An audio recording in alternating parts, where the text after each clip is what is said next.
Praise the Lord.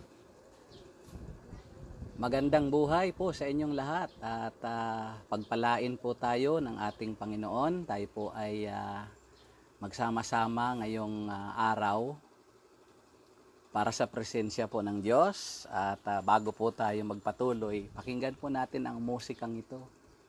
Para po sa inyo, handog ko po sa inyong lahat.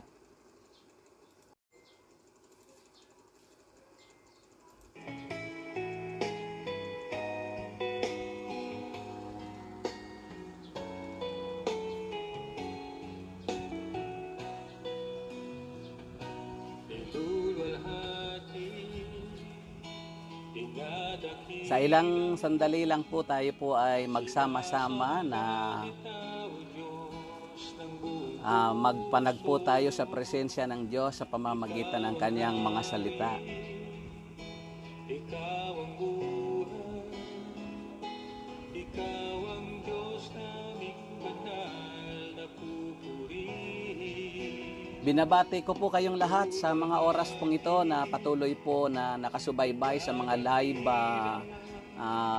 messages ng Facebook. Kung mapapansin nyo po sa mga panahon na ito, makikita nyo po, no? Bawat tune in natin sa live Facebook ay mayroon tayong mga mapapakinggan na mga aral, mga salita ng Diyos. Salamat po sa Panginoon na tayo po ay nakabahagi sa ganitong pagpapalaganap ng salita ng Diyos. Kami sa'yo ay sasamba, pagkat dakila ka, hawak mo ang aming buhay, niluluwalhati, dinadakila. Ayan, welcome po kayo ngayon sa live broadcast natin. Sister Marilyn Deliova Gamboa is watching now. Doktora, magandang hapon sa iyo. Over there, Calapan Oriental, Mindoro. Ikaw ang buhay, Ikaw ang Diyos naming banal na pupurihin. Panginoon, kay buti mo, walang katulad mo. Kami sa'yo ay sasamba, pagkat dakila ka, hawak mo ang Aming buhay.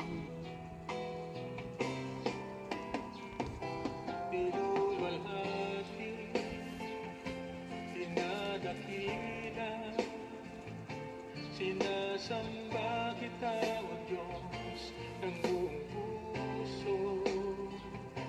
Ikaw ang hari, Ikaw ang buhay. Diyan sa ibayong lugar sa Israel, especially sa Cyprus, diyan sa Greece, no, sa Italy, sa Madrid, Sister Ann, magandang gabi diyan o magandang umaga. Diyan sa Israel, no, si Nanang Bibian, Joy na Joy, always, Sobrebega. Nanang, magandang umaga diyan sa inyo, no? Magandang hapon, okay? Magandang katanghalian, no? Sister Bea Bagkal na nakikinig sa atin ngayon, nanonood sa atin ngayon. Kami sa'yo ay sasamba, pagkat dakila ka, hawak mo ang aming buhay. Ikaw na nagbigay, ang pagsamba sa'yo. Sister Melba Tridente, no? Sister Merna Villanueva, magandang buhay po sa inyong lahat over there in Israel. Sa ilang saglit lang po tayo magsama-sama, mag-aral at magpuri sa Diyos.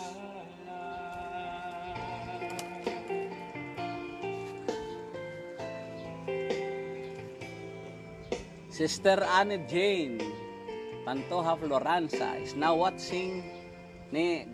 Kumusta and good afternoon. Okay? So, Sa pamamagitan po ng awiting ito ay tayo po ay dumulog, tayo po ay manalangin sa Panginoon. Gabayan tayo sa mga sandaling ito. Maluwalhati ang kanyang pangalan. Yes, Lord. Ama naming Diyos na banal, makapangyarihan ka sa lahat, sa oras pong ito, kami po ay dumudulog, lumalapit sa iyo, nagpapakumbaba.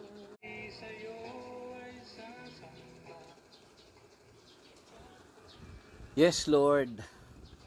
Patuloy mo kaming abutin ng iyong biyaya, ng iyong grasya, ng iyong makapangyarihang presensya. Provide us, Lord, wisdom, knowledge, that we can be able to understand your words, at patuloy po namin na maintindihan, maunawaan ang mga salita mo, at ang lalong-lalo na ang kalooban mo, ang ninanais mo na maunawaan namin sa oras pong ito. Thank you, Lord, for all the things that you have done in our lives sa mga nakalipas na panahon, na oras, na araw, na patuloy po kaming pagkagising sa umaga, mayroon kaming buhay, may kalakasan kami. At higit sa lahat, Panginoon, nariyan ang pagkakataon, ang chance, O Lord, privilege na mapaglingkuran ka namin sa pamamagitan ng aming kapwa. Sa oras pong ito, sa iyo ko buong pusong ipinagkakatiwala ang mga susunod na sandali, lalong-lalo na po ang aming pagsubaybay, ang aming pag-aaral. Samahan mo po kami na maranasan namin ang biyaya ng iyong presensya at mga salita. For you alone, God, in the name of our Lord Jesus Christ, I give you back all the glory.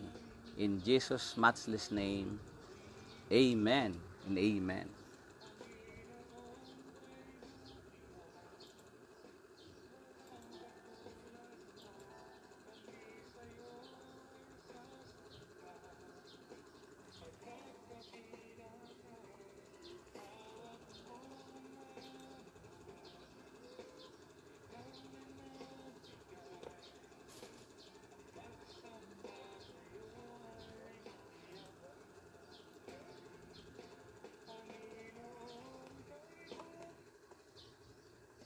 Walang katulad mo, kami sa'yo ay sasamba.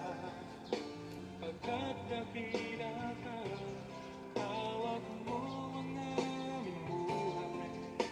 Ikaw na nagbigay ang Sister Lloyd Saragosa is now watching. ang pagsamba sa'yo ay iyalan. Ang pagsamba Sa iyo ay aalam.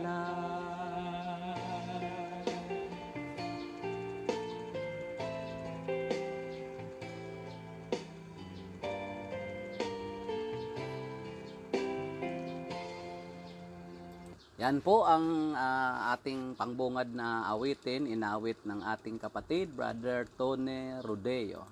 Okay, tuloy po tayo ngayon mga kapatid, at tunghayan po natin ang mabuting balita na akin pong ibabahagi. Samahan niyo po ako, patuloy po tayong mapagpala ng Diyos.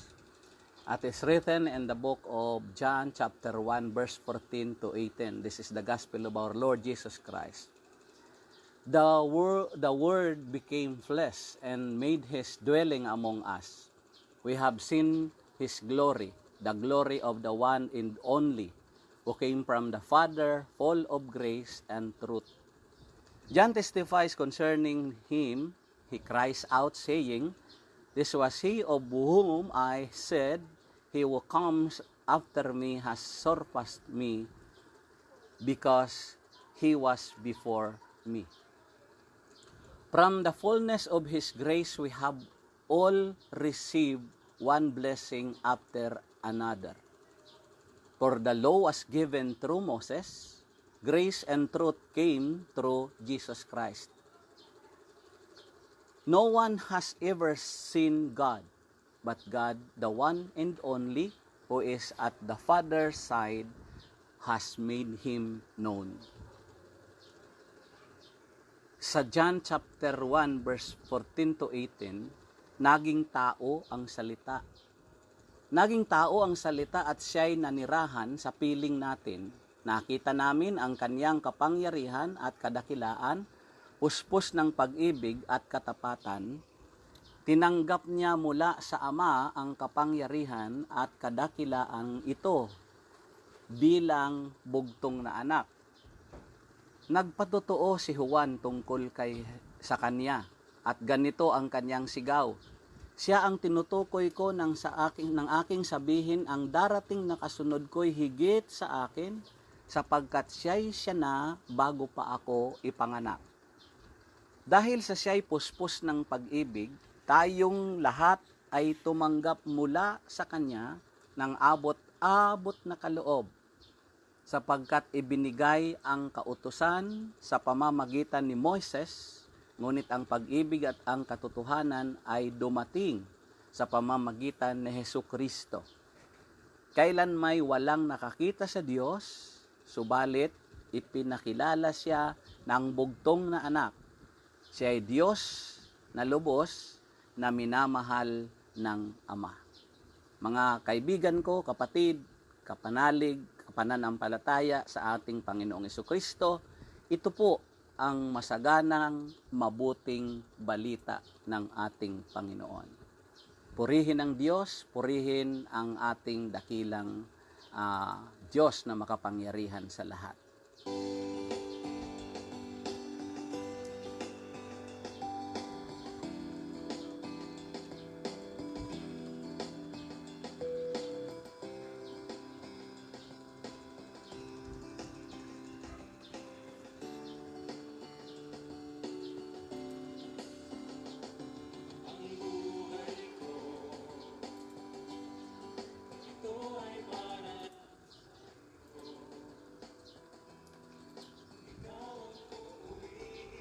Ang passage pong ito na akin pong ibinahagi sa inyo, binasa mula po sa John chapter 1 verse 14 to 18. Ito po ay sadyang puno ng misteryo o sabihin natin ng mga lihim.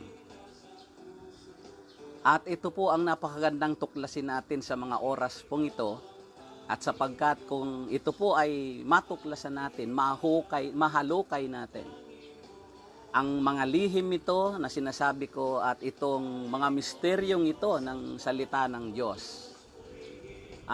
Para na tayong nakahukay ng higit pa sa brilyante o ginto, mga kapatid sa Panginoon. So, let us work together to dig up the this treasure ngayong oras na ito, no? Hukayin natin, mga kapatid, sapagkat malihim ito at ibig sabihin punong-puno ito ng misteryo. At alam naman natin that mystery is beyond our understanding at mahalaga maintindihan po natin ito, mga kapatid. Para itong isang lihim na mahiwaga, no? Na malibang tayo ay magkaroon ng kaugnayan o sa isang tao na mayroon nililihim, magkaroon tayo ng kaugnayan sa kanila, makipag-usap tayo at sa pamamagitan ng mga salita o conversation, action, no, pagkilos o makitahan natin sa pamamagitan ng mga expression, no, sa mukha. At ang lahat ng yan, kung hindi natin makikitaan ng isang tao, ito ay ganap na mananatiling lihim, ano man ang kanyang sekreto, no? Di natin lubos na mauunawaan, maintindihan ang isang tao, no? Ano man ang nakatago o ito man ay bakas sa ating mga katawan, sa ating buhay, no, mga kapatid sa Panginoon, at makita man natin ito, magkaroon man ito ng bakas man sa balat o mananatili itong lihim. Kagaya ito ng kung ano ang nasa isip ng isang tao kapag hindi niya ito sinabi o ginawa in action, mananatili itong nakalihim. So, kailangan unang-una magkaroon tayo ng kaugnayan, no? Meaning relationship, no? At ito ho ang mga salita ng Diyos, mga kapatid. And lihim, sa lubhang mayroon katahimikan, no? So, let us talk about breaking the silence, no? Basagin natin ang katahimikan. Tuklasin po natin ito. And this topic, brothers and sisters, help us develop our understanding about the secrecy or mystery of God's Word. Yung mga lihim at mga kahiwagaan ng mga salita ng Diyos. Tulungan tayo nito, itong ating paksa, na maintindihan po natin ang katotohanan sa likod ng mga lihim na ito at mga misteryo ng salita na